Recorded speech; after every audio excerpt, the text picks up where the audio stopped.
tema de hoje, ele é de extrema importância para a atuação funcional, finalística da nossa carreira, que é a etapa final dos recursos. Os recursos, quando chegam aos tribunais superiores, STJ e STF. E aqui nós contamos com a participação muito especial de um colega, o Dr. Jaime, que atua perante o STJ, e o Dr. Gustavo, que atua perante o STF. Então, o tema de hoje é aspectos práticos dos recursos e teses defensivas em matéria penal perante os tribunais superiores. E sem mais delongas, eu passo a palavra inicialmente ao Dr. Jaime, que vai fazer uso da palavra por aproximadamente 40 minutos, entre 30 e 40 minutos, e depois nós passamos a palavra ao Dr. Gustavo, e ao final, os colegas e todos os presentes podem apresentar suas dúvidas, suas perguntas, suas ponderações pelo chat, por escrito, que eu transmito aos palestrantes. Então, sejam todos muito bem-vindos a este webinário da Escola Nacional da Defensoria Pública da União, neste ciclo permanente de palestras, e Dr. Jaime, que é defensor público federal de categoria especial, mestre em Direito pela Universidade Federal de Santa Catarina e graduado em Direito pela Universidade de Brasília. Dr. Jaime, seja muito bem-vindo e a palavra é sua.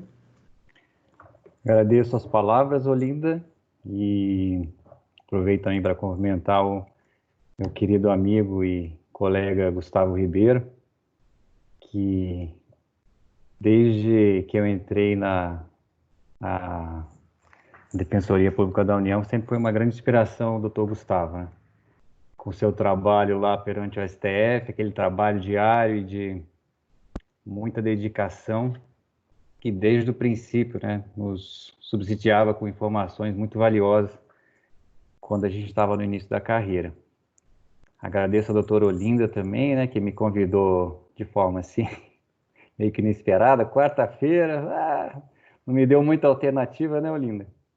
Mas como a Olinda é uma grande amiga, de longa data, grande defensora, mesmo de férias eu não pude recusar esse convite, né? Bom, eu achei interessante quando a Olinda falou que é a fase final essa fase final dos recursos, né? E muitas vezes é uma via-crucis que parece que não tem fim, né? E considerando assim o pouco tempo que eu tive de quarta-feira para cá para preparar algo assim que pudesse ser valioso para os colegas, né, que estão na primeira e na segunda categoria, e aos colegas das defensorias estaduais também, eu procurei pincelar alguns aspectos que lá na categoria especial a gente observa e que talvez, né, se pudesse transmitir isso aos colegas, de alguma forma isso aí poderia ser auxiliado.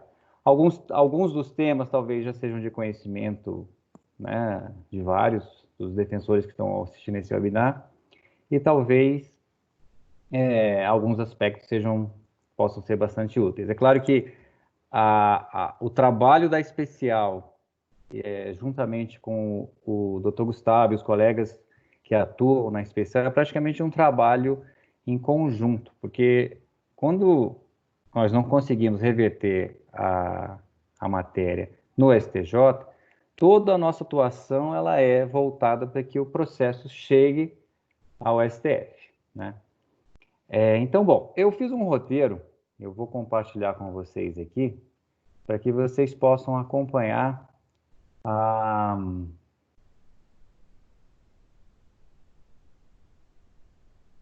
Aparece na tela aí, doutora Olinda? Não. Documento, não. Não está aparecendo documento? Não. E agora? Agora sim. Agora sim. Tá. Bom, o primeiro tema que eu me propus abordar foi a superação da súmula 182 do STJ para a subida do ARESP. Bom, eu não vou entrar em detalhes técnicos sobre como se fazer um RESP ou não se fazer um RESP, porque isso aí já seria uma etapa posterior, né? O que a gente precisa evitar a todo custo é a incidência dessa súmula, a súmula 182 do STJ, que ela é de 97, por isso que se refere ao 545 do CPC, né? Na verdade, o CPC de 2015 alterou essa, não seria mais esse, mas a súmula continua sendo aplicada da mesma forma.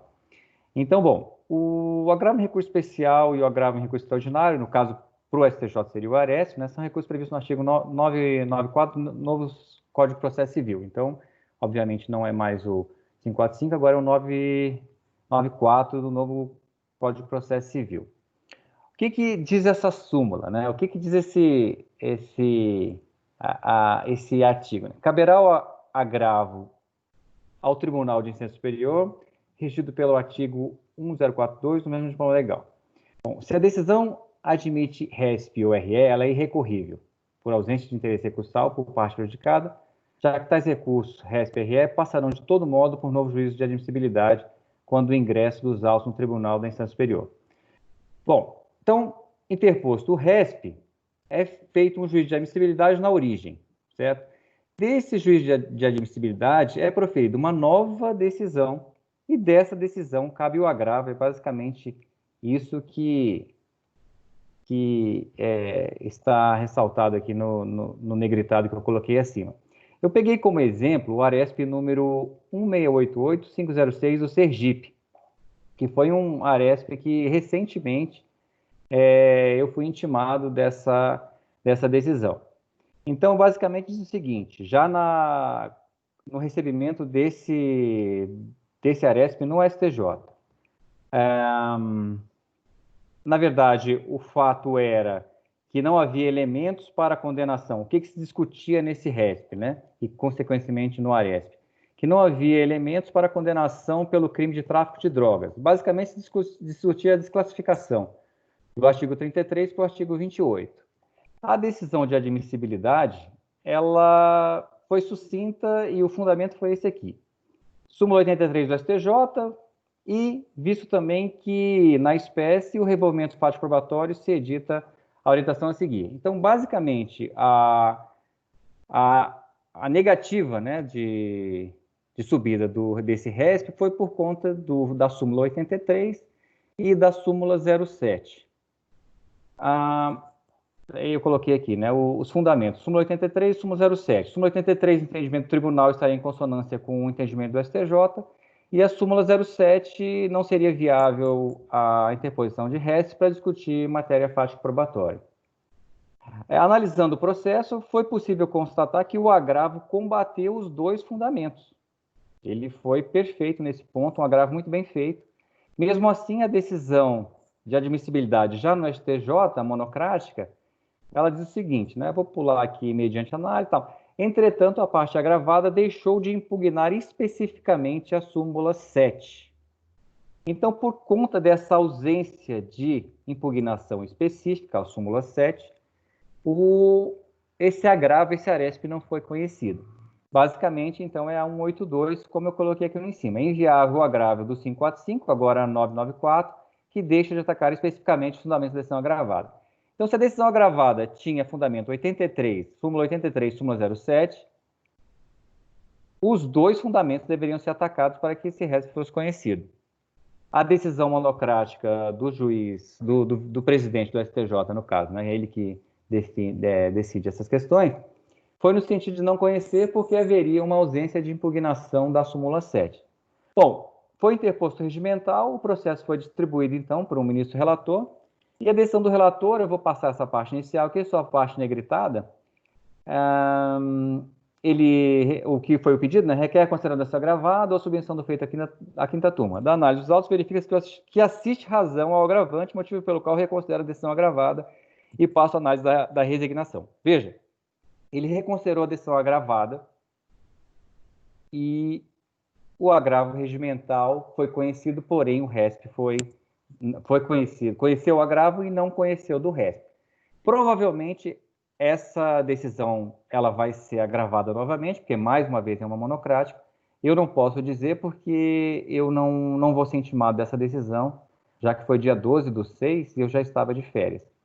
Na verdade, o meu objetivo de mostrar isso aqui para vocês, da superação da súmula 82 até esse ponto aqui, né, até esse momento, é a questão de nós termos uma decisão de mérito que possa ser agravada, né, no caso um agravo interno ou um agravo regimental, como prefiram, que consigamos uma decisão colegiada de mérito para que a questão, se não solucionada no STJ, seja levada ao STF. Então, vejam a dificuldade inicial, que é uma dificuldade processual, e eu optei por colocar esse primeiro tema, porque é com frequência que nós recebemos agravos para a subida de RESP, que não são como esse que eu acabei de mostrar, que esse agravo foi muito bem feito, inclusive eu deixo aqui inclusive depois eu posso disponibilizar isso para a escola, para quem quiser.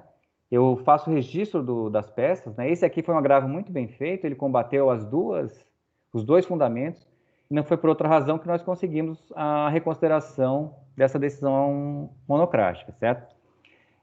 Então, vejam, o que eu queria dizer e concluir desse tema inicial que eu me propus aqui. Toda vez que você tiver uma decisão de admissibilidade que, via de regra, e talvez de 95 a 99% dos casos, ela vai sempre se pautar em súmulas 83 ou a súmula 7. Basicamente, são essas súmulas que transitam ali nessas decisões de admissibilidade. O colega que vai fazer o agravo, ele tem que tomar muito cuidado e notar que agora ele está combatendo uma segunda decisão. Muitos colegas simplesmente reproduzem o RESP ou simplesmente fazem um agravo, porém com uma argumentação totalmente fora daquilo que foi decidido nessa decisão de admissibilidade. Então, se eu pudesse dar talvez uma dica, uma orientação, que no caso seria muito útil para nós que atuamos aqui na categoria especial, foquem na decisão de admissibilidade, nos fundamentos que foram apresentados. E somente esses fundamentos devem ser atacados. Ataquem os fundamentos e pronto. Não precisa falar mais nada, não precisa falar que essa decisão de admissibilidade seria ilegal, ou conjecturar dizendo que seria inconstitucional, ou qualquer outro tipo de argumentação. Apenas combatam os fundamentos. Com isso, superamos a 182 e temos já a possibilidade de fazer um agravo regimental, né, interpor um agravo regimental para uma decisão de mérito, certo? Pessoal, passando então essa fase, que seria uma fase talvez processual, eu gostaria de falar sobre o tráfico de drogas. Tráfico de drogas, tanto da Defensoria Pública da União como das Defensorias Estaduais. Eu não sei estatisticamente, talvez nesse ponto o Gustavo ele tenha mais dados. Se não for o primeiro, é o segundo, ou talvez esteja entre os primeiros tópicos, né, e temas mais debatidos aqui entre os defensores de categoria especial, que é o tráfico de drogas, né? Eu peguei aqui esse HC 387077, foi relatoria do ministro Ribeiro Dantas, né?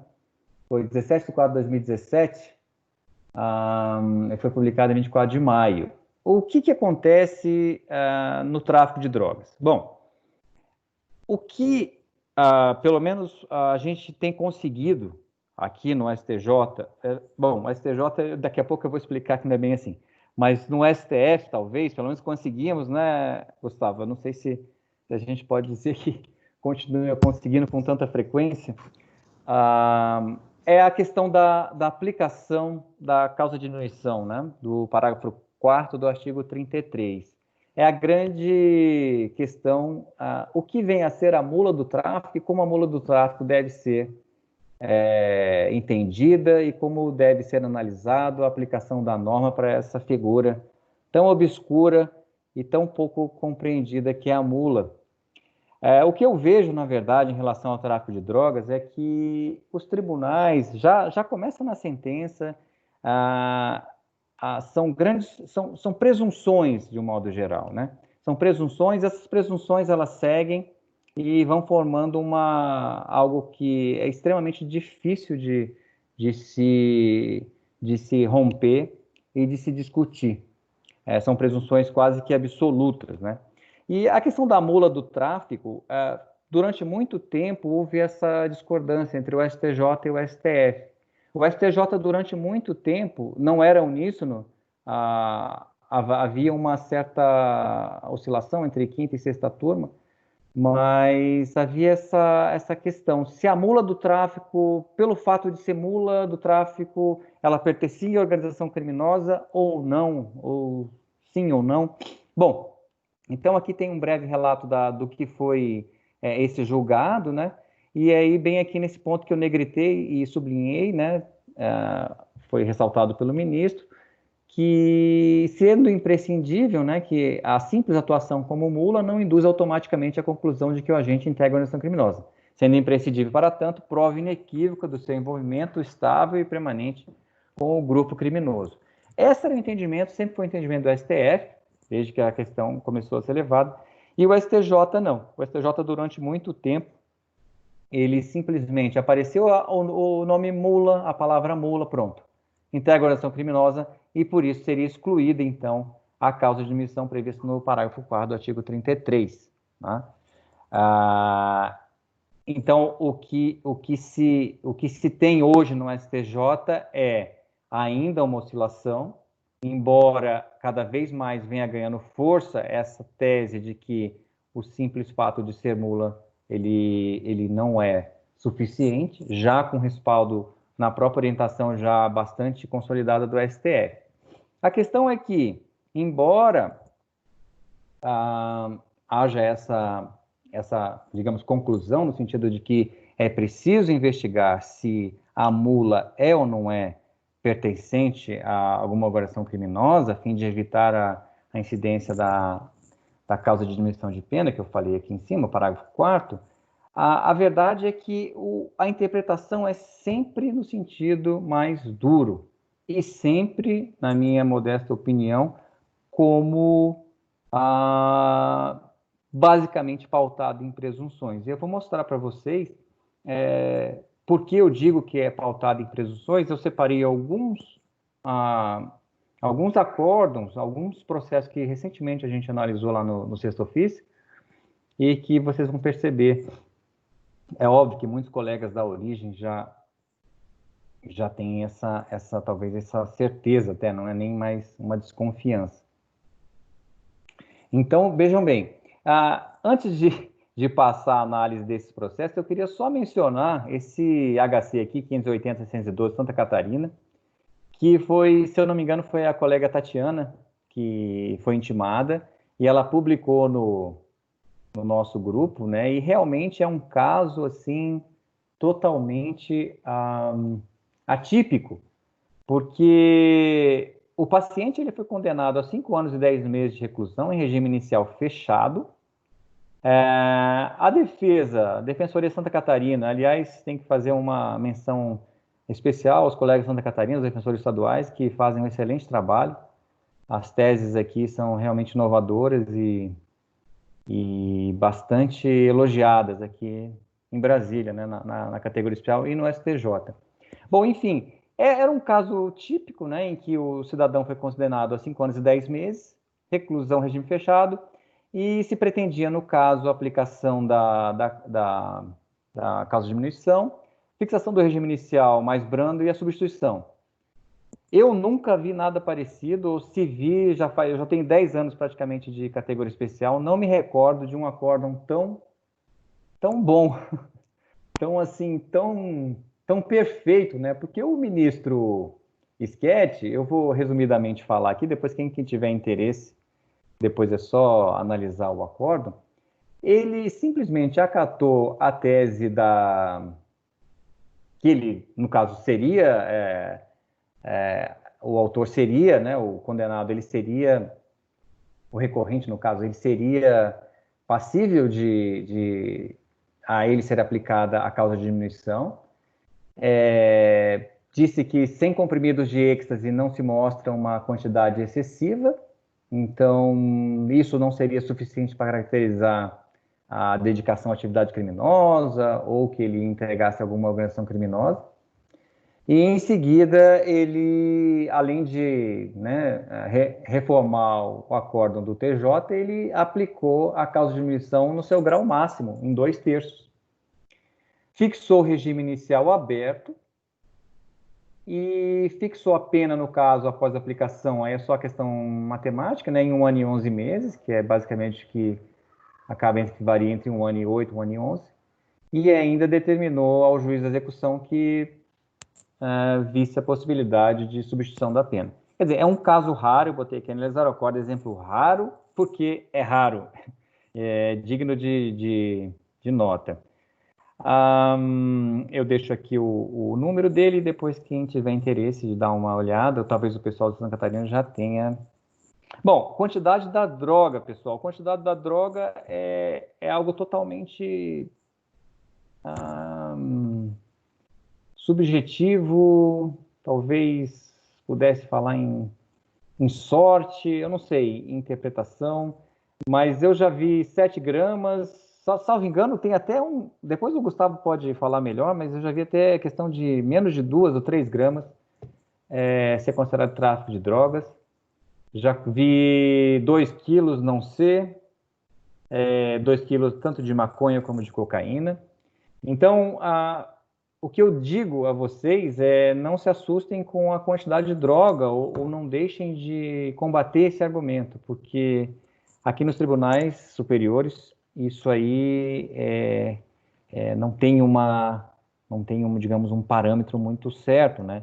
Vai depender muito do caso. Uma vez, já faz um bom tempo, eu peguei um cidadão que transportava uma grande quantidade de droga, mas ele foi um transporte único, era um caminhoneiro que se envolveu esporadicamente num transporte, ele comprovadamente era caminhoneiro, e um dia lá, por dificuldades, aceitou o transporte de uma remessa, de uma quantidade expressiva de droga. A gente combateu, né, o fato da quantidade, sempre dizendo que as grandes operações apreendem quantidades muito grandes e que essa correlação quantidade e traficância deve ser sempre analisada no juízo de proporcionalidade e razoabilidade no caso concreto. Então, a minha sugestão e colocação é que não deixem de avaliar a quantidade da droga, porque mesmo que pareça muita, porque muitas vezes isso aí pode ser revertido aqui nos tribunais superiores, principalmente no STF. STJ, só em casos raros, como esse foi agora do ministro Rogério Schetti, que eu falei agora há pouco de Santa Catarina. Bom, a mula que eu havia falado ali em cima, entendimento do STF, né, como eu disse, não basta ser mula, a mula tem, o processo ele tem que caracterizar a participação dessa mula na organização criminosa. Então, é necessário que isso aí seja, de acordo com o entendimento do STF, seja bem caracterizado. Porém, o que se tem feito e o que eu tenho visto agora, o que eles começaram a fazer? Que a mula, tudo bem, não tem prova de que ela integra a organização criminosa, mas ela sabia. Veja aqui essa frase aqui, ó. Contudo, aqueles que transportam drogas consigo trabalham exatamente para organizações criminosas e colaboram de forma efetiva para o sucesso da empreitada. Veja, então, ela não participa, ela não é integrante de organização criminosa, mas ela sabe que participa. E por isso eles têm fixado, e isso aí já está bastante, digamos assim, consolidado, pelo menos nos tribunais de justiça, o percentual de 1/6 na caso de diminuição. Porque a mula, no caso, o paciente ou o recorrente, né, que transportava a droga, ele sabia ou deveria saber. Bom, isso para mim é uma presunção que as mais das vezes não tem nenhuma relação com a prova contida nos autos, e para mim é uma fundamentação totalmente inidônea e que deve ser sempre combatida, porque saber ou não saber que faz parte da organização criminosa deveria pressupor, primeiro, que a instrução criminal evidenciasse que organização criminosa é essa. Só que nós sabemos que são pouquíssimas as operações que evidenciam organizações criminosas, com seus, digamos, chefes, com as pessoas que trabalhavam. O tráfico de drogas não funciona assim. Muitas vezes essas pessoas que são contactadas para fazer o transporte da droga sequer têm conhecimento da quantidade que estão levando, às vezes carregam em situações muito mais prejudiciais à sua própria saúde. E, de fato, que imputar essa ciência de conhecimento de eventual organização criminosa, a não ser que, obviamente, tenha prova nos autos, é uma fundamentação totalmente inidônea. Veja isso aqui, organização criminosa, prisão no aeroporto, nada mais. Isso aqui é muito comum nos processos que vêm da Defensoria Pública da União, principalmente de Guarulhos. Basicamente, alguém informa, né, na Polícia Federal que tem um cidadão viajando com uma quantidade de drogas, está na mala tal. A polícia vai lá, prende o cidadão e a droga, obviamente, e pronto. Isso é a prova, não tem mais nada. Tem a materialidade, tem o dolo, eventualmente, mas e a organização criminosa? Não existe mais nada nos autos além da prisão do cidadão no aeroporto.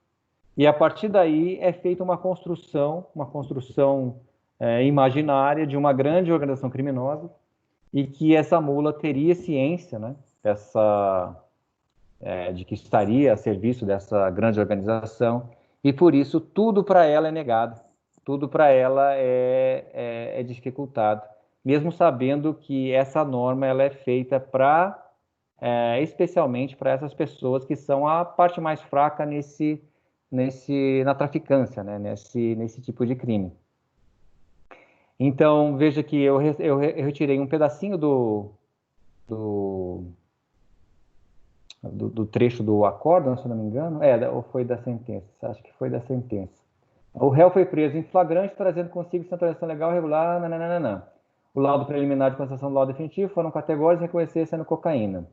Não adendo que a substância apreendida com réu é cocaína, a quantidade, o modo, nananana. Pronto. Tráfico de drogas, esse o fato, esse a traficância, esse é o crime, e a organização criminosa fica na imaginação e na boa vontade de quem está analisando o processo, né?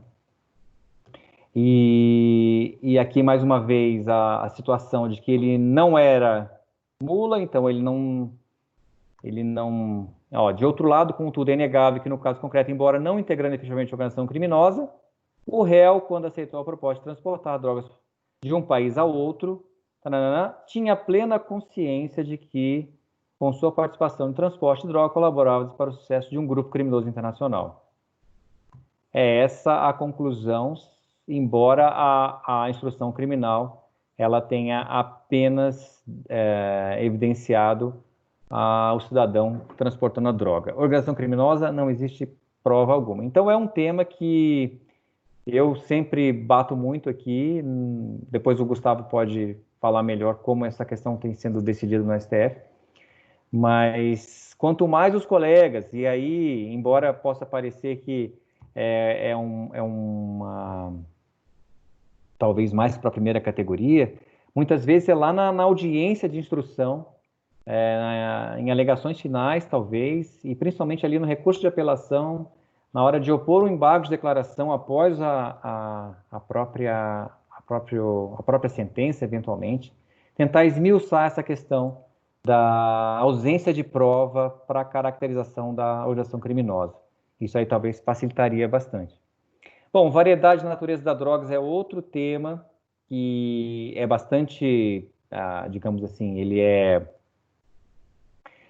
volátil, né, digamos, veja esse aqui, ó, o réu preenche os requisitos, então ele no caso, esse aqui vem de Minas Gerais, é um processo antigo, porque a gente não recebe mais intimação de Minas Gerais, e o juiz reduziu aqui, veja, reduz-lhe a pena, a hora imposta em metade, e não fundamentou. Ele aplicou o parágrafo 4º, porém não fundamentou. E em seguida, no TJ, né, os fundamentos utilizados pela assessora, na verdade, essa decisão já é do STF. Veja que não foram utilizados fundamentos, o TJ corroborou a condenação porém o TJ que apresentou os fundamentos, porque o magistrado não apresentou, e o STJ fez a mesma coisa. Então, foram 29 pedras de crack e 7 papelotes de cocaína.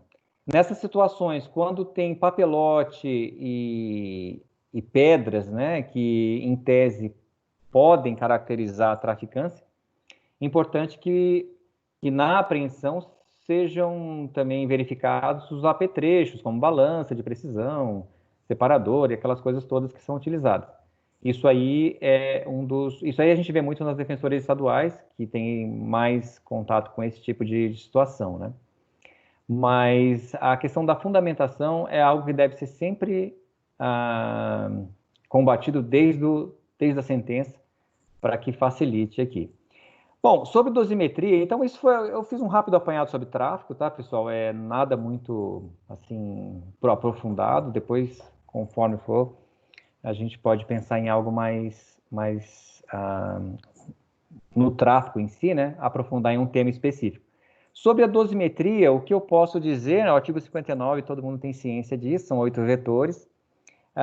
Vale muito a pena questionar, o STJ tem essa posição aqui, que não se pode confundir personalidade, por exemplo, com antecedentes. Então, não dá para... E aqui é esse o ponto, né? Eu retirei aqui o HC 4722654, que foi de 29 de março de 2019, estava no informativo 643, justamente nesse sentido, que a personalidade do agente foi considerada uma vetorial negativa, porque havia, no caso, salvo engano, uma condenação. E aí a sexta turma entendeu que não. Aqui, a valoração da vetorial conduta social com base em condenações é ilegal, pois essas se prestariam ao sobressaimento negativo de disposição relativas aos antecedentes. Então, pessoal, esse é um ponto. E, além disso, sempre questionar a fundamentação utilizada para cada um das vetoriais. Os recursos especiais da Defensoria Pública da União que chegam no STJ têm um índice de provimento muito alto quando a discussão é dosimetria. Talvez isso aí é um dado marcante. Eu não tenho estatística, mas tem que ressaltar os colegas pelo bom trabalho na questão da dosimetria. É uma das poucas matérias que eu vejo assim o STJ revendo com uma certa frequência e com uma certa tendência as decisões dos tribunais, principalmente São Paulo, TJ, né, TRF também, e Minas, na época que a gente recebia, Santa Catarina agora bastante também. É um tema que vale a pena sempre... Eu fiz aqui a questão da vetorial, né? Analisando aqui a fração de 1/4 para cada vetorial negativada. O STJ ele tem como regra 1/6, né? Para cada fração, então vai aumentar em 1/6 para cada fração. A gente tenta sempre 1/8, dependendo da situação, e às vezes é possível conseguir, depende muito da situação, mas o mais usual é ser aplicada a fração de 1/6 para cada vetorial negativa. Bom, sobre o Covid-19, que é o tema do momento, o Conselho Nacional de Justiça emitiu a recomendação 62.173/2020, que foi justamente para que o sistema, né, de justiça penal dos estados, magistrados, analisassem caso a caso aqueles que pudessem ser beneficiados de alguma forma em razão da sua condição de saúde. Depois teve, no mesmo sentido, né, a tutela provisória no bojo da DPF 347/2015, que foi direcionada aos juízes da execução, para que analisasse também caso a caso. Aqui eu coloquei as situações, né, em que poderia acontecer um regime domiciliar, se poderia ou não o relaxamento da prisão ou mudança de regime, quais seriam os aspectos a serem seguidos. Aqui no STJ, o que eu tenho para dizer do Covid no STJ é o seguinte: basicamente todas as peças que apareceram aqui sobre Covid, os ministros eles têm dito o seguinte: olha, esse pedido tem que ser feito na origem, na execução penal, e lá na execução penal, a partir da decisão que ali for tomada, com base nos documentos que forem apresentados, aí sim o STJ poderia se manifestar. Vocês devem saber, muitos devem saber, foram impetrados alguns habeas corpus coletivos, né? Mas no STJ, apenas um deles, se eu não me engano, a ordem foi concedida, que foi no HC, acho que não me engano, do Espírito Santo, né? O ministro relator, Sebastião Reis Júnior, depois foi estendido a todo o Brasil. Então, aos colegas que trabalham com essa temática, se por acaso se depararem com isso, muito complicado o deferimento ou a concessão da ordem de liminar que seja aqui no STJ, se não houver nada que demonstre que a matéria já tenha sido submetida ao juiz da execução, ou ao juiz, no caso, se for uma preventiva, ao juiz da causa, né? Bom, só para terminar, falar do feriado local e comprovação posterior, né? Isso aí é muito comum nos recursos, era muito comum, eu recebia com frequência muitos, ultimamente não tenho recebido mais. Hoje em dia, basicamente, nós podemos dizer que tem duas situações, né? Sobre a questão da comprovação posterior do feriado local. Aqueles que foram interpostos sob a égide do CPC de 73, é possível a comprovação? Então, não se aplica a nada do que vem daqui para frente, né? Porque esses já foram interpostos, então, talvez por um lapso ou a demora, não sei. Mas a regra é que a partir do CPC de 2015, claro, com a modulação após a publicação do acórdão, que foi o acórdão no recurso especial 183-684 São Paulo, a comprovação posterior não seria mais possível. Então, depois foi feita essa questão de ordem aqui, porque o tema era justamente sobre o feriado de segunda-feira. Discutia-se a possibilidade de que o carnaval, por ser o carnaval um feriado nacional, a segunda-feira ela seria pública e notória, que seria uma espécie de feriado, né? Mas ganhou a tese de que não está previsto em lei, então o STJ não poderia dizer que isso seria um feriado. Mas o que deve ficar aqui para vocês que estão acompanhando aí e que por acaso tem esse problema da comprovação, na verdade a comprovação ela vem aqui, né? Porque muitas vezes o RESP ele sobe e a questão da tempestividade é analisada aqui. Já aconteceu de subir agravo, né, com essa temática, mas eu já peguei muitos casos aqui. Mas quem tiver esse problema, né, ficar ciente que após a publicação do acórdão, não é mais possível a comprovação do feriado local após a interposição do recurso. Então, se vai deixar para interpor no último dia, ficar atento à questão do feriado. Pessoal, Olinda, agradeço, Olinda, foram essas as minhas considerações. Eu tentei trazer algo assim que pudesse ser útil para os colegas e também sabendo que muitos desses temas o Gustavo, ele, obviamente, por receber os nossos processos, né, e muito dele ele vai dar continuidade a essa discussão. E fico então aí à disposição e depois eu mando esses. Muito obrigado. Muito obrigada, Jaime. Eu agradeço. Acho que está reverberando. Você poderia desligar o seu áudio, Jaime, por favor? Obrigada. Eu agradeço pela sua palestra, pelas palavras iniciais, porque eu acho que ainda vai ter muita pergunta. De imediato, antes de eu passar a palavra para o doutor Gustavo, Jaime, eu vou transmitir aqui a pergunta da Nara. Diz assim, no agravo contra a decisão que não admite o recurso especial, a sua avaliação, Jaime, é de que vale a pena voltar aos temas de mérito do RESP ou é suficiente ater-se a decisão de inadmissibilidade? Jaime, você está sem áudio.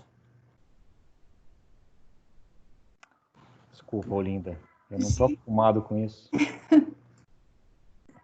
Olha, do ponto de vista da técnica recursal, vai direto ao ponto. Súmula 83, súmula 7, combate as duas, entendeu? Aí, bom, súmula 83, o que você vai ter que discutir na súmula 83? Vai ter que discutir, basicamente, entendimento. De preferência com julgados recentes, ou evidenciar de alguma forma que a matéria não está consolidada ainda, e debater aquilo com uma certa profundidade, assim como a súmula 7. Súmula 7, lembre-se, não é possível o revolvimento fático probatório, mas é possível, sim, a valoração da prova. Então, combater os dois fundamentos, ou um que seja, ou três fundamentos da decisão de admissibilidade, sem voltar atrás no tema do RESP. Isso aí, na minha opinião, cria uma espécie de tumulto e não vai muito assim a favor da técnica recursal, né? Então você deixa o seu recurso mais enxuto e vai no ponto que interessa. Eu já vou aproveitar fazendo algumas perguntas aqui, mas eu estou controlando o tempo para não prejudicar a fala do Dr. Gustavo, tá, Gustavo? Pode ficar tranquilo que eu estou aqui monitorando. Jaime, o Fernando Alvarenga, ele pergunta, essa redução de 1/6 para mula, ela está pacificada no STJ?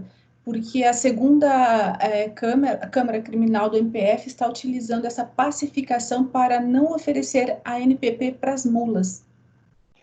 Olha, Fernando, não está pacificado e eu acredito que os colegas da base devem questionar isso ao máximo, como eu disse. No tráfico de drogas, são presunções. É uma grande ilação, uma grande crença, né, quando você julga um processo de tráfico de drogas. Ressalvando, obviamente, as grandes operações em que se nomeia um por um a atividade de cada um dos chefes, das pessoas que estão intermediando ali a traficância. Mas no nosso caso, defensores públicos da União, que mexe muito com mula, ou estaduais, que é a pequena traficância, eu acredito que essa questão da fundamentação ela deve ser combatida, porque não está pacificado. Não tem nada que... Não tem nenhum recurso, não foi julgado em recurso repetitivo, não tem nada que possa atestar essa unicidade de entendimento, né? Muito obrigada, Jaime. Eu vou pedir que você aguarde mais um pouquinho na nossa palestra, que os colegas podem apresentar mais perguntas, né, no decorrer da fala do Gustavo.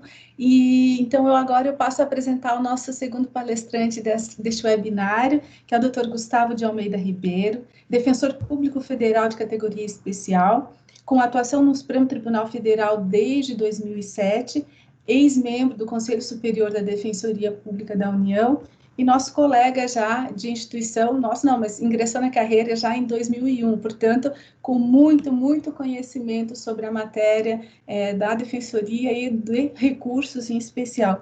Seja muito bem-vindo, doutor Gustavo, a palavra é sua, e tenho certeza que os colegas estão muito curiosos para saber de todas essas diversidades de argumentação no STF. Seja bem-vindo e a sua é a palavra. Obrigado. Obrigado, doutora Olinda, pelo convite. Obrigado ao doutor Jaime pelas palavras. É um prazer participar desse debate, dessa discussão com os colegas. Espero que seja proveitosa para todos e que possamos trocar algumas ideias, algumas informações sobre esses temas de penal e processo penal. O Jaime já falou sobre o STJ, agora no STF. Eu começo falando um pouco, eu acho que é importante falar um pouco do momento atual do entendimento que tem sido adotado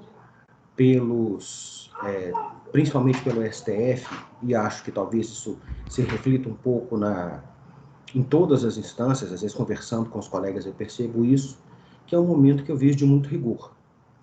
A doutora Olinda comentou aí do meu tempo de atuação. Eu acho que talvez seja o momento mais rigoroso de todos, desde que eu comecei a atuar no STF. Infelizmente, o número de concessões foi reduzido. Isso é um aspecto que eu vou tratar, porque depois, quando eu falar de temas e de atuação, eu vou fazer não é bem uma brincadeira, é uma observação que hoje praticamente a concessão de habeas corpus, de decisões favoráveis, de um modo geral,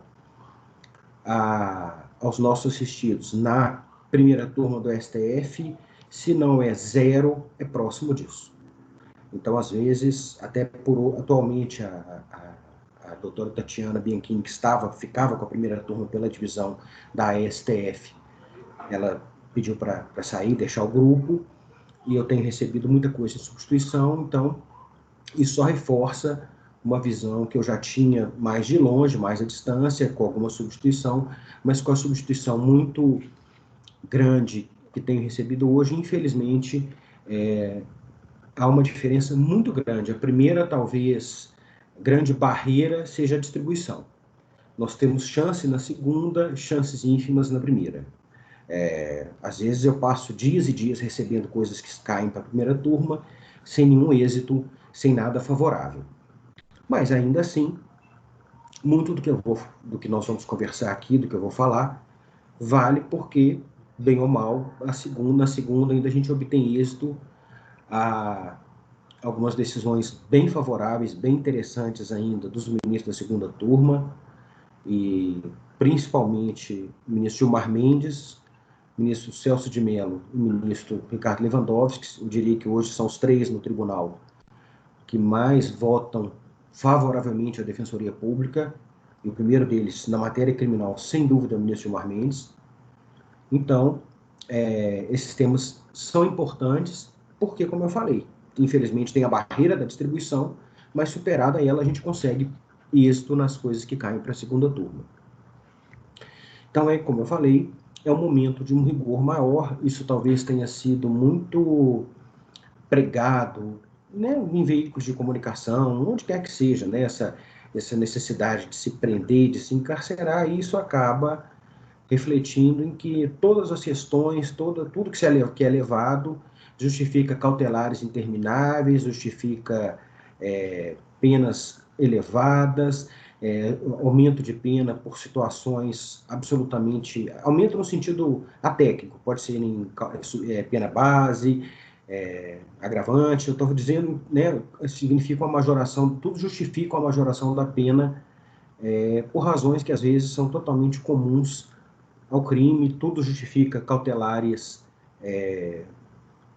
muito, muito extensas, às vezes até mesmo em crimes cometidos sem violência ou ameaça. Eu estou agora, recentemente eu fiz um recurso, por exemplo, contra uma decisão monocrática do ministro Roberto Barroso, em que eram 2 anos de prisão cautelar em furto, praticado por uma pessoa. Qual é a complexidade disso? Um furto, que é um crime sem violência, sem ameaça, era um furto e estelionato, também outro crime sem violência ou grave ameaça.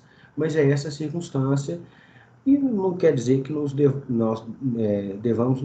devamos estar conformados com isso. É só uma observação, uma leitura do momento. As coisas mudam. Eu espero que, com o tempo, a gente consiga retomar pelo menos um pouco do que já tivemos no STF, digo, em um passado próximo. Com relação, eu gostaria de trazer também, assim como o Jaime fez com sugestões do RESP, do que atacar no agravo em RESP, eu gostaria de trazer algumas sugestões sobre como a gente pode melhorar, tentar melhorar pelo menos, ou fazer o máximo que estiver ao nosso alcance para melhorar o nosso desempenho no STF. Bom, primeiro que eu acho que para o STF é melhor o HC do que o RE, em regra. Eu não estou dizendo de forma absoluta, mas como regra, sim. Eu acho que a gente consegue mais êxito quando, por exemplo, chegou ao STJ, seja por RESP, seja por um próprio HC, a gente consegue mais êxito no STF via HC do que via RE. Eu acho que o STF vai ter sempre aquela questão da ofensa reflexa, da necessidade de repercussão geral. Então, eu acho que a gente consegue mais celeridade e mais êxito levando as matérias por HC ou RHC. A segunda turma não cria muito caso com isso. Se, por exemplo, alguém impetrar um HC contra um HC do STJ, e aí fica especial, mas né, a segunda turma não costuma ser muito rigorosa, muito criar caso com esse tipo de situação. Outras já, né, às vezes querem exatamente, às vezes a primeira turma, que é o RHC em cima do HC, isso já não é STJ, mas digo isso porque acho que é importante trazer o STJ, e aí pode ser por RESP ou por HC, mas acho que para o STF o HC tem mais vantagem, o RHC. Uma observação ainda com relação a essa questão da interposição de recursos, uma coisa que eu já vi acontecer algumas vezes e que acabou causando prejuízo, caso se queira fazer o recurso, seja o RESP ou o RE, de evitar, por assim dizer, parar no meio. O que eu já vi acontecer, e mais de uma vez, foi interposto o RESP ou o RE, ele não foi admitido, e a partir daí foi feito o HC. E às vezes o ministro usa essa inadmissão para falar que o HC foi feito contra decisão monocrática. E aqui vem outra sugestão também que eu considero importante. Esgotar o máximo possível a instância inferior como regra. Porque, embora o HC não seja um recurso excepcional, cada vez mais tem sido colocado, e eu acho que isso decorre do aumento que a Defensoria Pública, em geral, levou de HCs para as instâncias, né, STJ e STF. Então, hoje... E hoje acaba que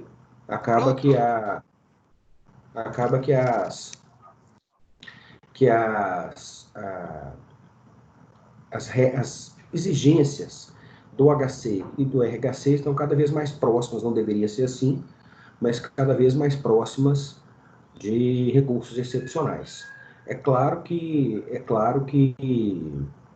isso também varia de ministro para ministro, mas se a gente puder evitar, se nós pudermos evitar esse motivo para o não conhecimento, para a não análise do mérito da impetração, do habeas corpus, ótimo, porque isso tem acontecido algumas vezes. Face, né, o RE, um caso que eu recebi os dois casos assim, foi feito o RE e não foi admitido. Então faz o agravo em RE. Porque senão, depois o ministro vai falar que o HC é contra a não admissão do RE e que aí é uma decisão monocrática e não foi esgotada a instância. Ou então faz o HC. Esse meio do caminho acaba sendo prejudicial e sendo uma porta para se escapar da discussão de mérito. Outro aspecto, ainda com essa questão da impetração, da instrução da impetração, e isso vale, né, para o STJ, para o STF, que é alguma dificuldade que às vezes eu encontro nos processos que eu pego aqui, que é o seguinte: é muito importante instruir, não precisa instruir com tudo, mas instruir com aquilo que se discute na impetração. Às vezes se discute, por exemplo, maus antecedentes e período depurador. E, não, claro, se vem o processo inteiro, sem problema, mas às vezes não é feito com o processo inteiro, e fica faltando a certidão de antecedentes. Então, fica difícil de mostrar que o antecedente da pessoa é muito antigo, já passaram os 5 anos do período depurador. Então, isso é importante na instrução. Por que eu estou chamando a atenção para isso? Eu acho que direito aqui, todo mundo sabe muito, mas talvez sejam essas minúcias, essas coisas mais do dia a dia, da prática, que sejam importantes. Porque é aquilo que eu falei, eu comecei falando da restrição, do momento mais rigoroso, porque é aquilo que eu falei, eu tenho a impressão de que tudo que servir, varia de relator para relator, mas tudo que servir, às vezes, para não se conhecer, para não se ingressar no mérito, a depender do relator, ótimo. Tem uns, por exemplo, vou ser justo.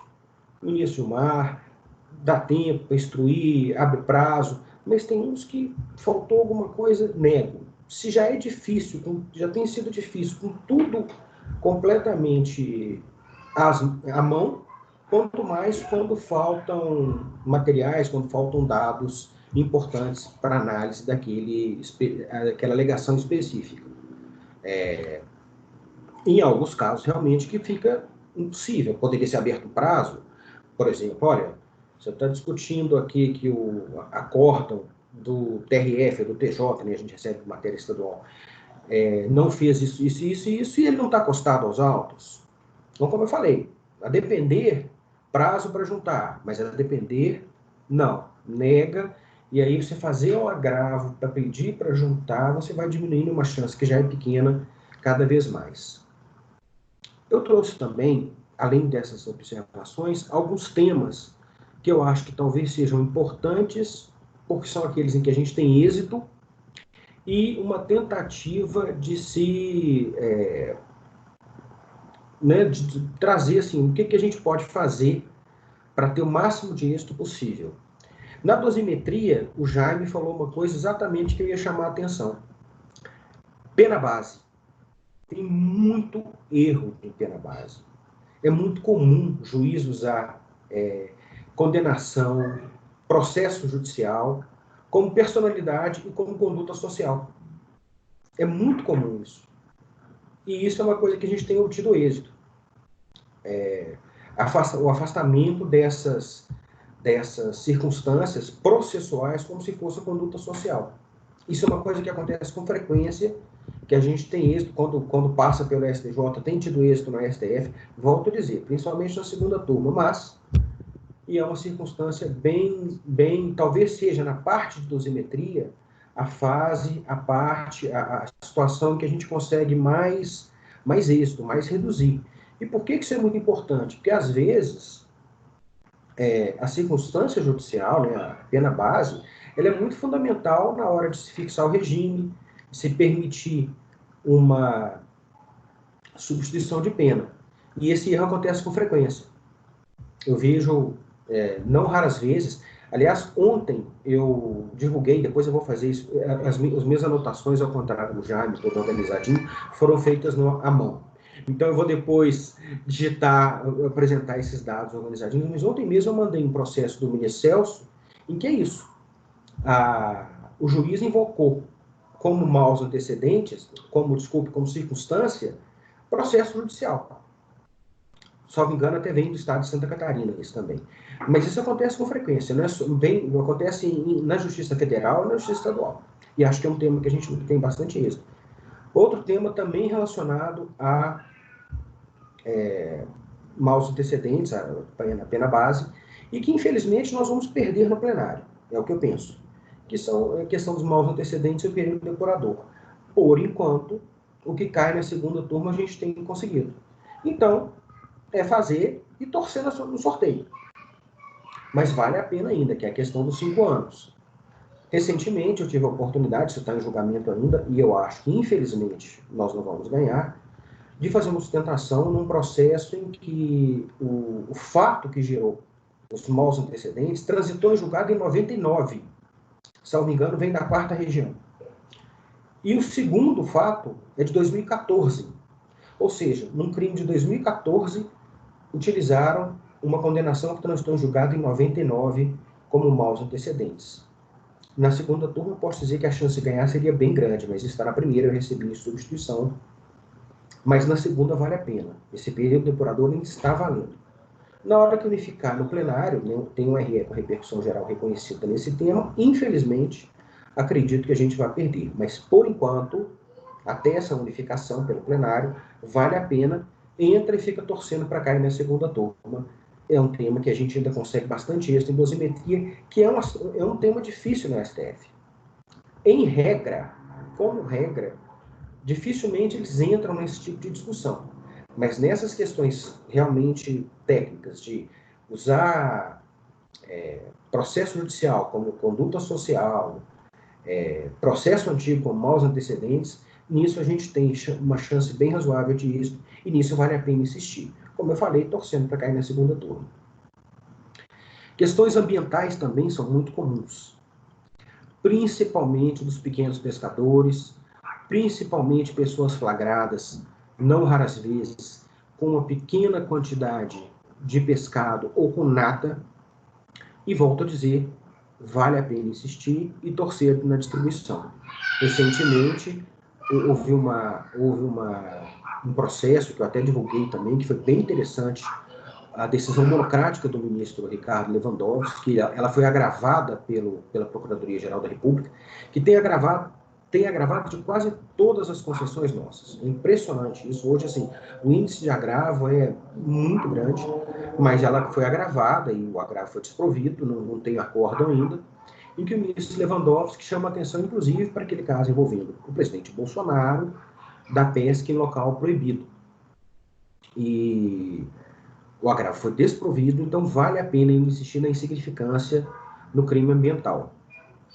É importante destacar, por exemplo, às vezes, quando não foi retirado nada da água, quando não houve, ou foi retirado uma quantidade ínfima, ou a condição da pessoa, né? Às vezes uma pessoa numa condição de muita carência, claro, a grande maioria dos assistidos é dessa circunstância, mas teve um caso, por exemplo, que eu peguei de Uruguaiana, e a pessoa até faleceu por outras razões, ela não estava na empresa, mas era um pescador da beira do rio Uruguai, que tinha, se não me engano, 5 filhos.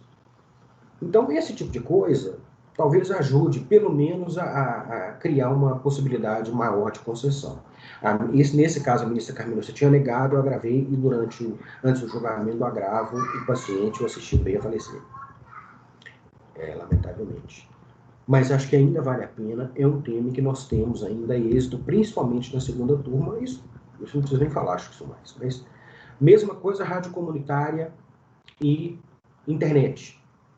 Fornecimento de internet, que são duas matérias, e rádio comunitária, muito comuns na nossa área federal. Também é a mesma coisa. Na rádio comunitária, se possível, torcer para cair para o ministro Ricardo Lewandowski, que é o mais favorável a esse tema. O ministro Lewandowski tem uma frase muito interessante que ele utiliza, com alguma frequência ele utilizou isso na sustentação oral que eu fiz nesse tema, e agora, nesse processo também que eu divulguei ontem, que é o HC 163036, que é da criminalização de condutas cada vez mais próximas da nossa realidade. Condutas cada vez mais comuns que estão sendo criminalizadas, um excesso de criminalização. Então, ele fala muito isso para a questão da internet, da pessoa que fornece a internet, muitas vezes é aquela pessoa que tem que contrata o provedor e cobra ali dos seus vizinhos para divulgação, para distribuição daquele.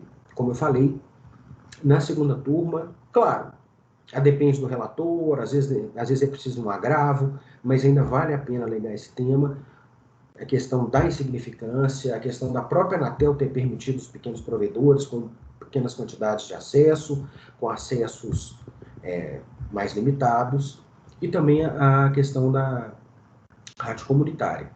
Muitas vezes essas rádios funcionam em locais ermos, em locais distantes, em locais em que acabam fazendo a função de divulgador de aspectos importantes para aquela localidade, como comparecimento de uma pessoa à justiça, aviso de vacinação. Ela tem até muitas vezes uma função social muito importante.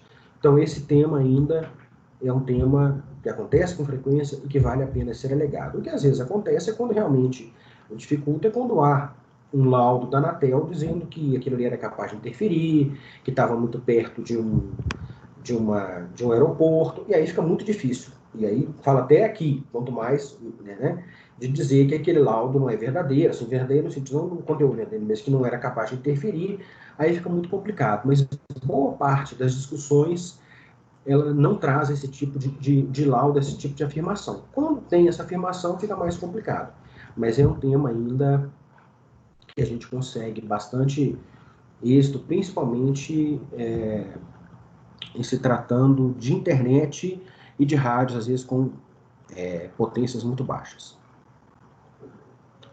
Prisão cautelar, infelizmente, é um tema, eu não sei o que o Jaime acha isso do STJ, mas até como chega muito no STF, eu imagino que não seja distinto, que infelizmente, isso é uma coisa que mesmo aqueles ministros que volta e meia se manifestam contra as prisões cautelares alongadas e as excessivas, isso é um tema que nós encontramos muita resistência, e isso é geral.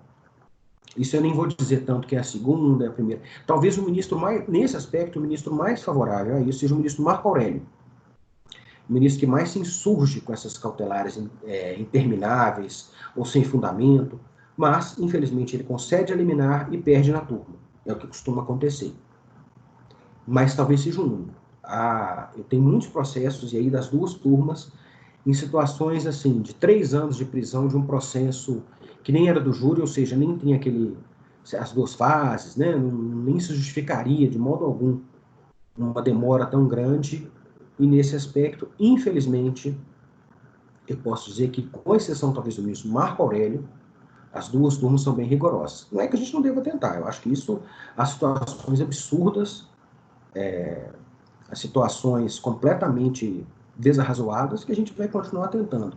Mas a chance de êxito, infelizmente, é pequena.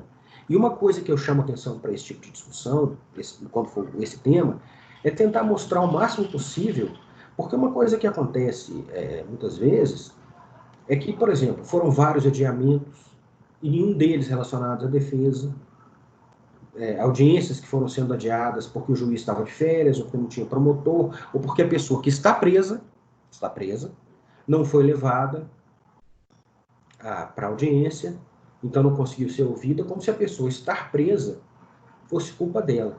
Eu costumo dizer que nem a falta de defensoria naquela localidade é culpa da pessoa, porque do preso, porque se em um determinado local tem constituído ativo, o dativo não aceita, vai para outro, e não tem defensoria, você vai dizer então que a culpa da pessoa por ser carente não conseguir constituir advogado? Pagar o próprio advogado. Mas infelizmente é um tema que, para a Defensoria Pública, aqueles discursos, muitas vezes, de prisões excessivas e alongadas, é um tema difícil. Então, acho que o que a gente pode tentar, pelo menos, mas esse é um que tem coisas que eu vou falar aqui para frente que eu acho, não, isso realmente não tem muita chance, mas esse é um que eu não abriria mão. Eu acho que, por mais que sejam refratários aos nossos pedidos, eu acho que é um tema importante e justificado. E também a mesma coisa vale um pouco para nulidades. Quando veio aquela discussão sobre a ordem de alegações finais no caso do delator e delatado, independentemente, eu até tenho minhas ponderações quanto a isso, mas independentemente disso, uma coisa que me incomoda muito foi porque eu já fiz algumas sustentações orais no STF sobre esse tema, na segunda turma, como eu falei, e isso que eu falei da prisão vale um pouco para a nulidade. Na segunda turma, e em que a pessoa presa não foi levada para ser interrogada e foi para participar da audiência. Ela queria estar presente na audiência. E perdi, salvo engano, vencido o ministro Celso de Mello. E a pessoa está presa e não pode participar do próprio processo, não pode assistir ao ato, não pode ajudar. Quantas vezes nós, defensores, isso com certeza acontece com os colegas, acontecia comigo, acontece com os colegas, de às vezes o assistido falar na hora, doutor, não foi bem assim, doutor, essa pessoa está falando que eu estava com nota falsa. Não, eu estava com meu amigo, ele que pagou, eu não sei. Me lembro de um caso assim, especificamente em Uruguaiana, e a importância da presença do assistido ali com a gente. E isso não foi nulidade, foi alegado o tempo inteirinho, porque isso é um aspecto que eu chamo a atenção como estratégia de atuação. Infelizmente, deixou passar a chance do tribunal, a chance de anular, alegando o tempo todo, é pequena. Deixou passar, aí depois, posteriormente, vai ser muito, muito difícil. Recentemente, eu peguei um processo em que, já depois do julgamento da ordem do interrogatório nos processos especiais, tráfico, militar, essas coisas, não importa qual, mas só o caso. Já era posterior àquela decisão do plenário, dizendo que tinha que passar tudo para o final, interrogatório para o final, aplicar o 400 do CPP. Só que aquilo só foi alegado pela primeira vez em embargos de declaração na apelação. Então, aí enfraquece muito a própria alegação. Eu até cogitava recorrer, mas eu falei, não foi nem alegado em momento algum, então fica muito difícil. É um tema que a gente tem dificuldade de ter êxito, mas para ter êxito, uma coisa que é fundamental é mostrar que essa irresignação da defesa ocorreu desde o primeiro momento. Então, esses dois temas, tanto prisão cautelar quanto as questões de nulidade, eles acontecem com alguma frequência, eles têm entendimento rigoroso das duas turmas. Isso aqui vou nem falar que é só a primeira, as duas turmas, mas para a gente ter alguma chance, a gente tem que fazer o máximo possível para mostrar que a demora não decorre de conduta da defesa e, no caso de nulidades, que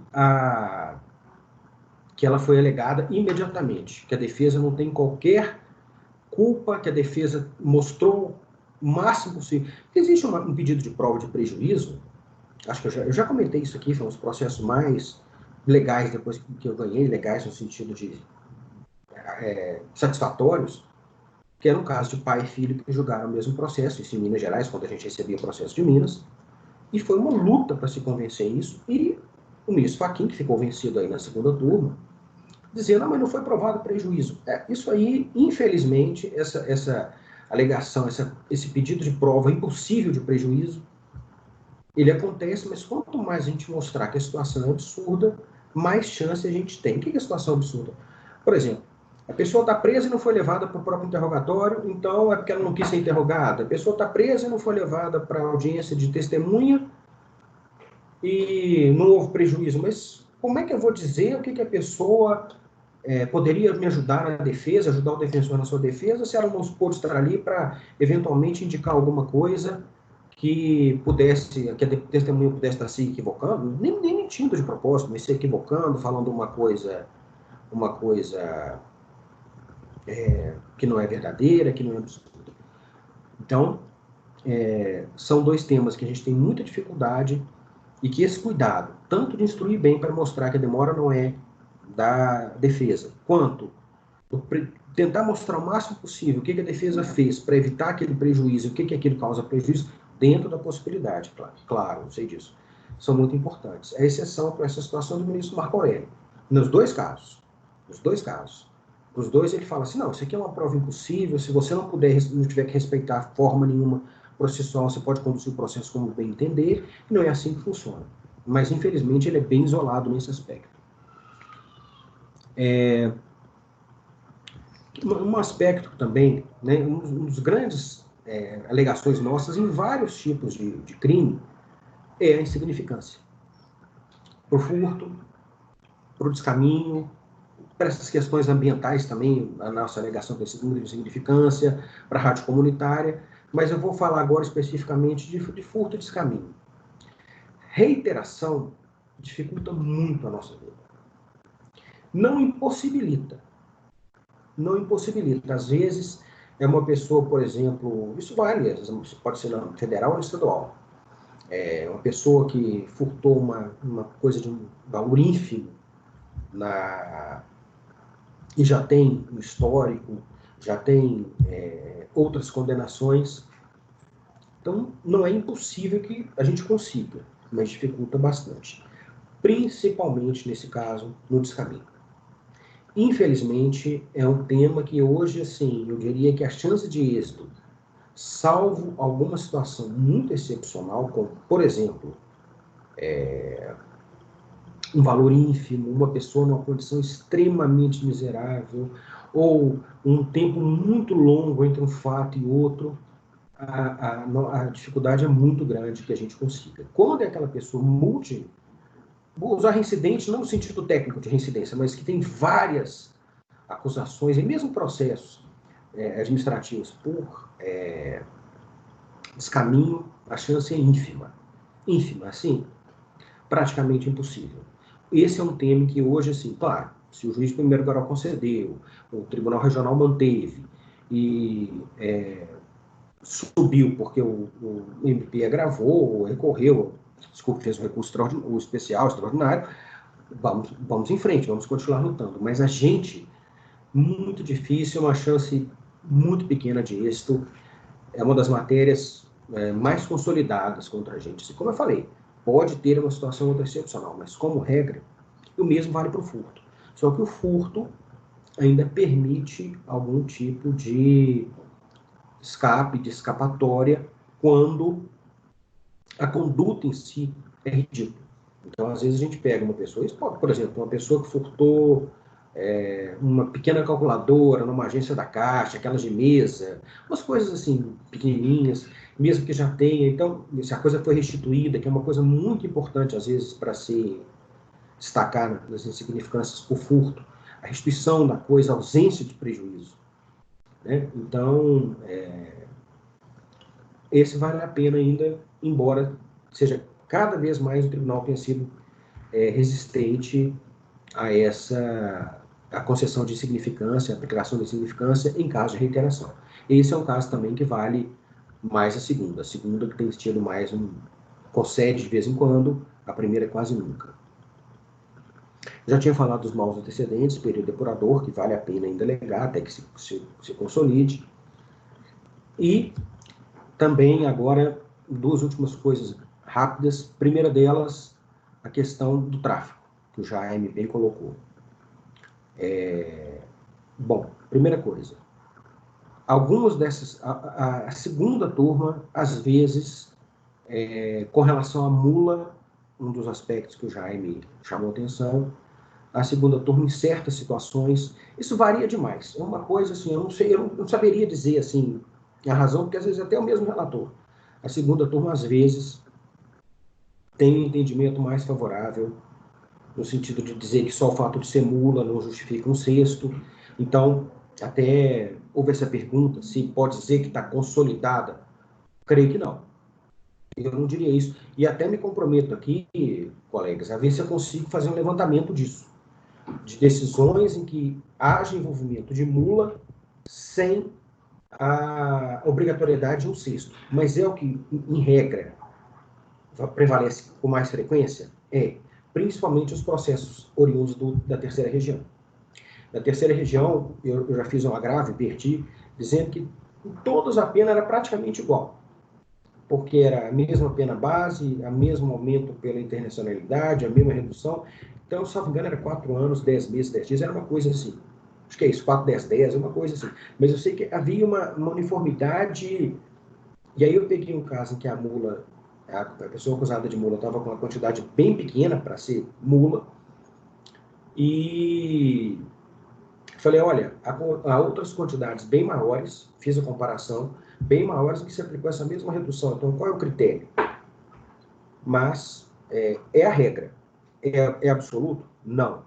Aliás, é curioso, porque às vezes em outros tribunais que têm menos questões envolvendo tráfico internacional que a terceira, por causa de Guarulhos, eu percebo que às vezes há uma concessão maior, há uma liberalidade maior.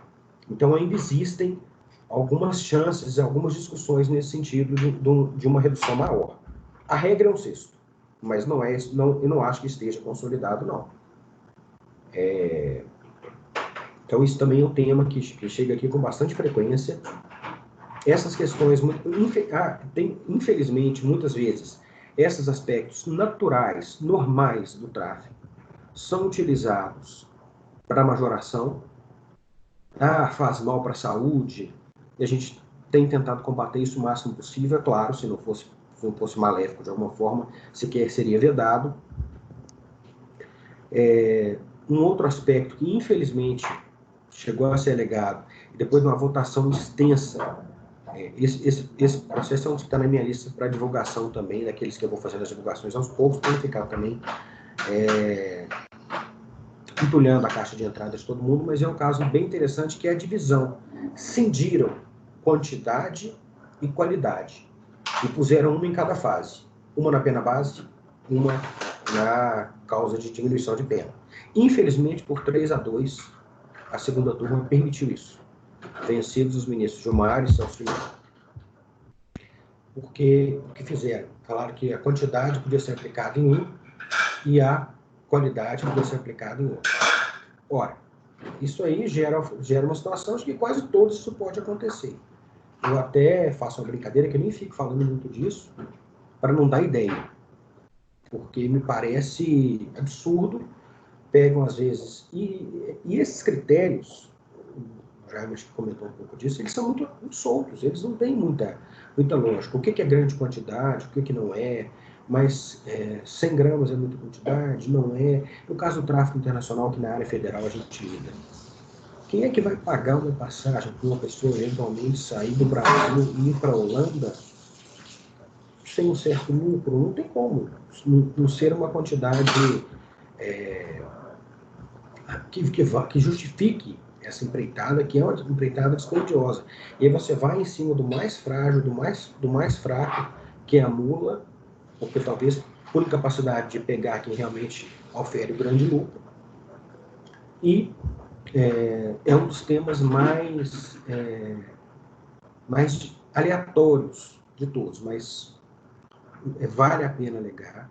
Em regra, tem se afastado essa questão de que a mula integra a organização. Um sexto é a regra, mas não é absoluta. Eu vou procurar decisões nesse sentido. Outra questão que às vezes acontece, que são aquelas causas de aumento, só me engano, no artigo 40, que muitas vezes são invocadas de forma muito aleatórias. A pessoa... Agora isso diminuiu um pouco, mas durante muito tempo entrou no transporte público, aumentava. Infelizmente, em alguns casos, eles estão aceitando. Às vezes a pessoa nem sabe que tem uma escola perto, algumas dessas coisas eles estão aumentando e tem sido admitido, ao contrário do transporte. Mas acho que são temas que valem a pena a gente discutir ainda. E esses são temas que eu não considero que há uma sedimentação, uma consolidação que impeça uma nova discussão. Com relação a isso, eu acho que com relação ao tráfico, uma coisa importante é o seguinte: é muito difícil uma consolidação em razão do tanto que da amplitude da lei. A lei não estabelece parâmetros. Então, ao contrário, por exemplo, se alguém me perguntar, há pouco tempo um colega da especial me perguntou, vale a pena fazer um HC do STJ para o STF com reiteração? Eu falei, quantas vezes? Há umas 6 de descaminho. Eu falei, não vale.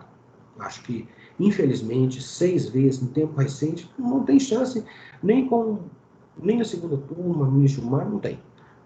Agora, o tráfico, eu acho que é um tema que a gente pode explorar ainda por conta disso, porque ele é muito aleatório, ele não tem parâmetros, o que é ruim, na verdade, mas já que não tem, vale a pena a gente continuar tentando trazer aquilo que for mais vantajoso e, como eu falei, torcer na distribuição. Por fim, queria falar rapidinho uma coisa sobre militar. Com relação ao direito penal militar, o que chega muito para mim? Deserção e condição de procedibilidade. E esse vale a pena. Mais uma vez, vale o sorteio. Caiu na primeira turma, a gente perde, caiu na segunda, a gente ganha. Infelizmente, a primeira turma, mesmo que a pessoa não seja militar mais há um tempo enorme, mantém o processo por deserção, mesmo que a pessoa não fosse militar, quanto da sentença. A primeira turma mantém, mas a segunda tem proferido decisões favoráveis e continua assim. Levar para o plenário, eu tenho muita preocupação com levar qualquer coisa para o plenário hoje. Não só desse tema, mas de outros que às vezes são de matérias eminentemente jurídicas, que não tem nada fático, porque eu tenho medo de perder a segunda e não ganhar no plenário. Ou seja, já perdi na primeira, leva e começa a perder na segunda também. Então, esse tema é um que às vezes eu fico me perguntando se vale a pena levar ou não, mas eu brinco o seguinte: se o tribunal levar por conta dele, paciência, a gente vai lá brigar. Mas eu não quero provocar, porque eu tenho medo de alguns ministros da segunda. O que acontece muitas vezes é o seguinte, sendo bem direto. Em regra, na primeira a gente perde ou de 4-0 ou 4-1, ou de 5-0 ou 4-1, a depender do tempo. E na segunda a gente ganha sendo que o ministro Carmen Lúcia e o ministro Edson Fachin muitas vezes concordam porque sabem que são vencidos na turma. Na hora que vai para o plenário, eles voltam para o primeiro. Então a gente perde. Que é o que vai acontecer no maus antecedentes do período depurador. Só que aquele é um negócio, um processo, é um RF com repercussão que não dependia da gente. Então não há o que ser feito. Mas se dependesse de mim levar aquilo para o plenário, nunca. Porque eu sabia que ia acontecer o que vai acontecer. Que é, uns 3 ou 4 vão manter o que tem limitação, e os outros vão, né, a ministra Carmen, o ministro Fachin, vão votar que não tem limite um período depurador, pode ser, não existe período depurador, pode ser um antecedente 30 anos depois, não tem problema, e nós vamos perder. Então, por isso, mas a questão militar que mais chega para mim é isso, e agora está começando a chegar um aspecto interessante, que é a questão do ex-militar. O ex-militar é julgado pelo colegiado ou pelo juiz militar federal. Recentemente eu vi um desse com Barroso e ele se confundiu. Ele falou que não, é competência da justiça militar. Aí eu fiz os embargos de declaração, que ele ainda não apreciou, dizendo assim, não, ministro, a discussão não é para tirar da justiça militar, é para falar quem julga, se é o juiz federal militar ou o conselho. Ele não apreciou ainda. Eu já vi alguns desses temas também, mas principalmente, e o que a gente tem tido mais chance de êxito tem sido na deserção. Infelizmente, insignificância, droga, aquela questão do 290 que eu cheguei a fazer, eu fiz a sustentação no plenário, no começo a segunda turma concedia, infelizmente, esses hoje, praticamente, chance muito pequena de êxito. São essas as principais matérias, coisas que eu queria trazer numa perspectiva de uma conversa mais de realmente de troca de informação do que acontece aqui, do que qualquer tipo de coisa mais técnica, até porque quem sou eu, mas eu acho que é importante esse tipo de informação, porque às vezes, isso é uma coisa até que não sei se o Jaime, os colegas pensam isso, que até me angustia de querer explicar certas situações, que são muito específicas da atuação aqui, no seguinte sentido, olha, tem hora que eu não recorro, porque, por exemplo, eu não quero, como eu falei, tem hora que não tem jeito, que igual esse caso dos maus antecedentes do período depurador. É um RE com repercussão geral, foi para o plenário, foi. Mas tem hora que eu fico torcendo, por exemplo, para nenhum ministro falar assim, vamos levar isso para o plenário. Não, deixa aí, não. Porque, infelizmente, essa leitura precisa ser feita. E eu quero até, isso é uma coisa que eu queria ter mais tempo, eu fiz isso por 3 dias. Eu queria pegar um mês de intimações da DPU no STF, HC e RHC, para ver, por exemplo, se há concessão da primeira turma. Ou quantas existem. Porque isso tem que ser calculado na nossa estratégia, e eu cuido muito disso, eu observo muito isso, porque não é de não importar, mas é de saber que, assim, em certas circunstâncias, a única coisa que a gente vai conseguir, às vezes, é firmar um entendimento contra a gente. Então, por mais que, às vezes, eu fique... poxa, mas na segunda a gente ganhou de 5-0. O problema é esse. É que tem coisa que, na hora que vai para o plenário, alguns dos 5 da segunda turma se juntam com a primeira. Então, são essas as angústias, as ideias, as informações que eu gostaria de trazer.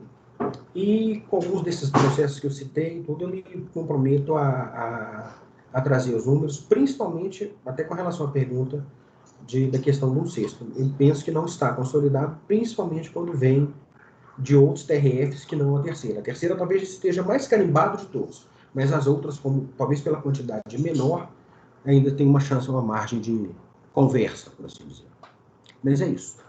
Muito obrigada, Gustavo. É sempre muito importante esse canal aqui para nós conversarmos, e como eu comentei nesta semana, tanto com o Jaime quanto com o Gustavo, essa é a primeira de várias conversas que nós faremos para debater a atuação estratégica e coordenada entre as categorias, né? Segunda categoria, primeira categoria, categoria especial, para que cada vez mais nós possamos criar linhas de atuação coordenadas, para que, ao final, nós tenhamos mais êxito nas demandas em favor dos nossos assistidos. O Fernando Alvarenga, ele faz o seguinte comentário, Gustavo, ele diz assim: a assessoria do STF tem algum projeto de seleção de leading case para levar nossas teses para o plenário? Uma litigância estratégica, por assim dizer. Bom, como eu falei, eu vou fazendo as minhas anotações, a gente não tem uma estrutura para isso. Vale aqui as questões, as condições que existem no país inteiro, de falta de pessoal e tudo. Mas o que eu busco fazer é fazer essas anotações e ir divulgando. O problema como eu falei, o problema do plenário hoje, e é uma visão que eu tenho, e acho que no momento atual, para mim, é que o plenário, assim, a chance da gente perder o que a gente ganha na segunda no plenário é muito maior que ganhar na primeira. Na maioria dos casos. Então, assim, vários dos temas, por exemplo, essa questão da insignificância no crime ambiental, que a gente não ganha sempre na segunda, não, mas ganha de vez em quando. Se levar para o plenário, eu tenho grandes dúvidas de se não perde em tudo. Se não fixa uma tese que não cabe insignificância no crime ambiental. Então, assim, eu acho que é importante as nossas informações dos processos importantes, das teses, para a gente conseguir utilizá-los nos nossos processos. Mas eu tenho muito receio hoje de levar as coisas para o plenário. Não, assim, nem sei se todos os colegas da STF, por exemplo, pensam isso, mas já conversei isso muito com o Gustavo Zorteia. E a gente pensa muito parecido quanto a isso, que tem coisas que, assim, vale a pena dar essa chance? Eu não sei. Eu não acho que nesse momento, infelizmente, assim, falando claramente, o ministro Alberto Barroso, o ministro Alexandre de Moraes, o ministro Luiz Fux, praticamente não voltam nada com a gente. Mesmo a ministra Rosa segue muito eles, às vezes ela concede alguma coisa de insignificância, mas fica vencendo. Então eu tenho muito medo de, levando as coisas, esses processos para o plenário, a gente acabar perdendo a tese e perdendo na segunda e não sendo vantajoso para a gente. Com relação aos casos importantes, eu acho que sim, e é uma coisa que eu tento fazer, mas não existe a gente não tem nem estrutura para fazer isso. O que eu tento fazer de forma pessoal é pegar as coisas mais importantes e divulgar. Mas para o plenário hoje, eu sinceramente sequer recomendaria. Porque acho que, infelizmente, a chance da gente perder nas duas passa a ser muito maior. Muito obrigada, Gustavo. Nós já estamos bastante avançados no horário, já são 17h40, mas para começar a nos encaminharmos para o final, eu só queria, assim, de uma forma bem resumida, porque não é também o objetivo específico disso, é que o Jaime e o Gustavo escolhessem um recurso que mais lhe chame a atenção e dissessem assim, olha, nesse recurso aqui é onde eu verifico mais problema formal. Talvez se apresentasse, eu fizesse de uma maneira diferente esse aspecto formal, o recurso seria conhecido. Nós, mais para frente, faremos outros webinários sobre essa temática recursal, mas hoje, assim, só para encerrar, Jaime, da experiência do que você vê no STJ, você poderia dizer, esse recurso tem esse problema quanto ao conhecimento. Se tal aspecto pontualmente fosse abordado de uma maneira diferente, ou fosse abordado, talvez não seja, teria mais viabilidade o conhecimento do recurso. Bom, de longe, na minha opinião, é aquela questão que eu abordei inicialmente, que é a superação da 182, justamente no agravo, no ARESP, né, que é para a subida do RESP. Antigamente, era muito comum mesmo os ARESP chegarem aqui e não ter o que fazer, porque, de fato, a decisão abordou, vamos dar o exemplo, que é o exemplo, na maioria absoluta dos casos, 83/7.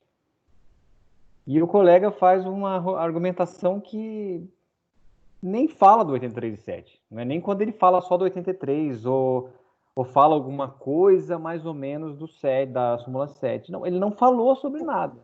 Ou simplesmente reproduziu o RESP. Isso é algo que me angustia muito, e eu já tinha conversado com vários colegas. Me lembro uma vez de ter conversado, acho que na época que o Jair nem era subdefensor ainda, a gente precisava passar isso de alguma forma, né?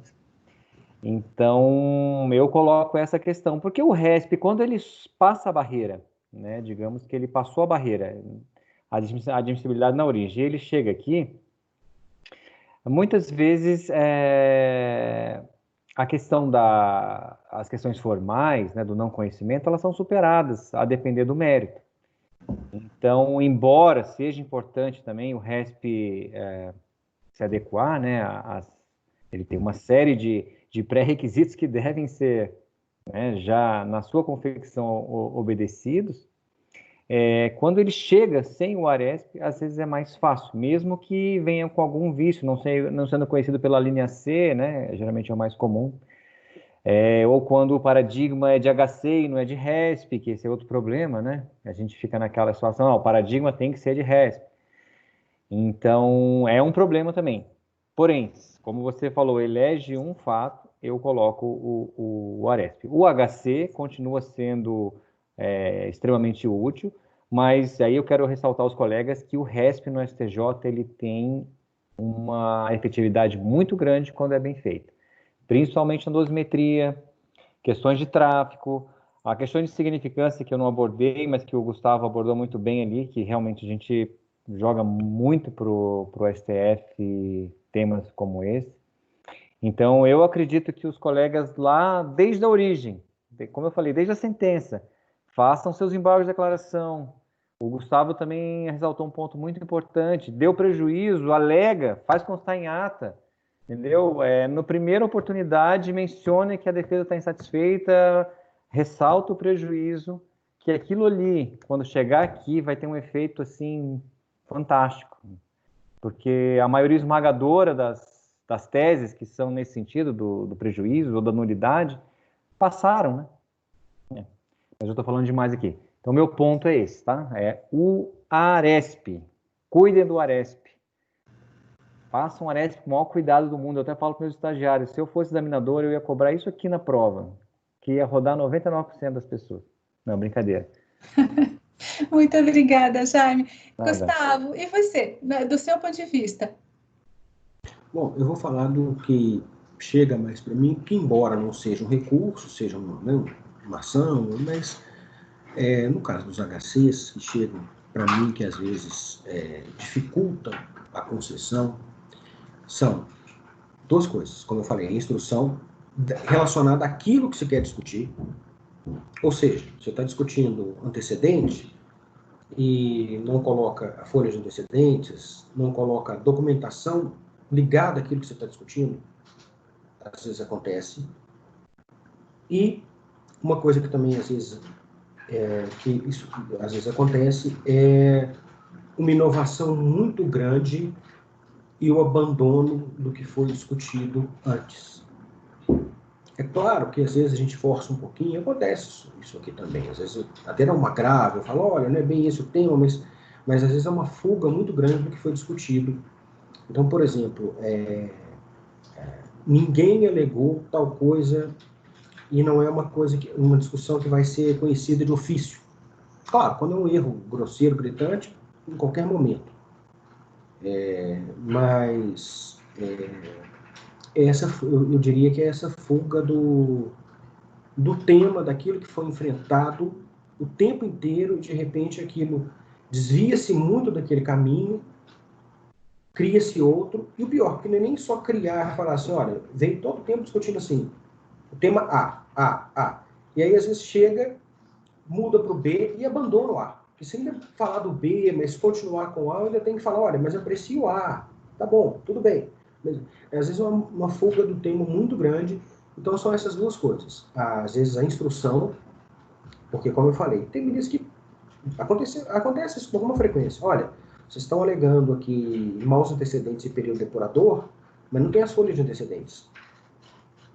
O ministro Gilmar mesmo me deu tempo, e esse até eu acho que chegou, não foi nem de colega, se não me engano foi daqueles de convênio, alguma coisa assim.